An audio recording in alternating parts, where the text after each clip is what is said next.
ওসমান হাদিকে মারলো মির্জা আব্বাস, পাশাপাশি জামাতের নেতা শিবিরের সাদিক কায়েম জড়িত। এদিকে হাদির সমর্থক লোকেরা বলতেছে আমরা সবাই জিন্নাতের বংশের সন্তান, আমাদের কোনো নাই পরিচয়, আমাদের পরিচয় একটাই, আমরা হচ্ছে জিন্নাতের সন্তান। সাংবাদিক যখন জিজ্ঞেস করলো আপনাদের পরিচয় কি, তারা বললো আমরা সবাই জিন্নাতের সন্তান, আমাদের কোনো পরিচয় নাই। আবার বললো আমরা সবাই আবু সাইদ। এভাবে তাদের পরিচয় তারা দিচ্ছে।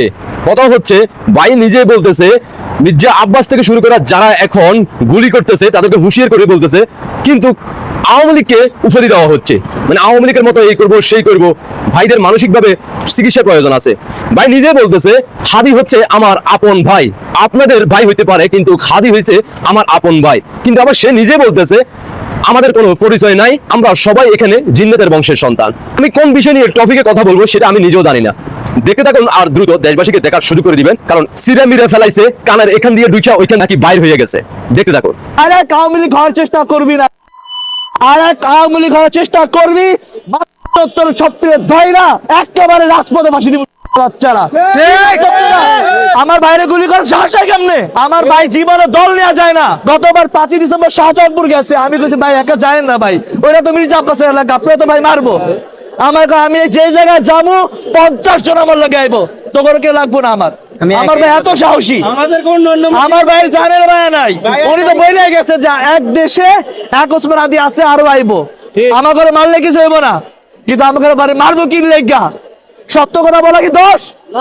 সত্য কথা বলা কি দোষ? তোরা বল, সত্য কথা কি বল? তাহলে বাইরে মারে কেমনে? বাইরে মারে কেমনে? এক আওয়ামী লীগ পিরাইছি, এক হাসিনারে দেশ থেকে তাড়াই দিছি। আর এক আওয়ামী লীগ হওয়ার চেষ্টা করবি না, আর এক আওয়ামী লীগ হওয়ার চেষ্টা করবি ধইরা একেবারে রাজপথে ফাঁসি দিব।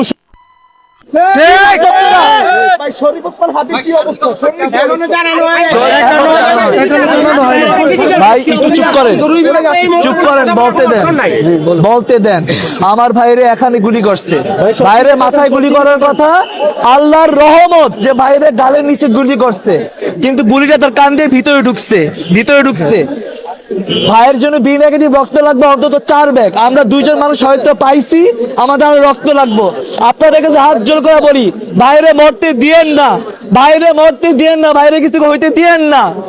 উনি আমাদের দেশের লোক, উনি আমাদের লোক, উনি আমাদের ভাই। ওসমান হাদি ভাই আপনার লেগে ওসমান হাদি হইতে পারে, কিন্তু আমার লেগে আমার বড় ভাই, আমার লেগে আমার আপন বড় ভাই। ভাইয়ের যেন কিছু না হয়, ভাইয়ের কিছু হইলে পুরো ঢাকা রাজপথে আমি আগুন জ্বালা দিব, কথা দিলাম ইনশাআল্লাহ। আমার পরিচয় দেখে আসবেন, ওসমান হাদি ভাই আছে না? আমার পরিচয় লাগবে, আমরা হাদি ভাইয়ের লোক। যারে কইতে হবে, যারে কইবে আমরা হাদি ভাইয়ের লোক, আমার কোনো নাম নাই। আমরা সত্যি হাদি ভাই, শোনেন সবাই শোনেন, এই যে আমরা যারা দেখতেছেন না আমার সাথে আশেপাশে, আমরা সবাই ওসমান হাদি, আমরা সবাই ওসমান হাদি, আমার কোনো নাম নেই। আমরা সবাই আমার নাম লাগবে না।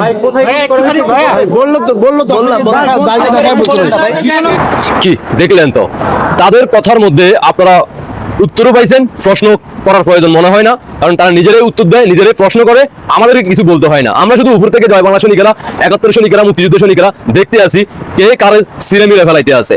যেখানে সে সিরামিরা ফেলাবার কথা ছিল, এখন তাকে সিরামিরা ফেলাইলো।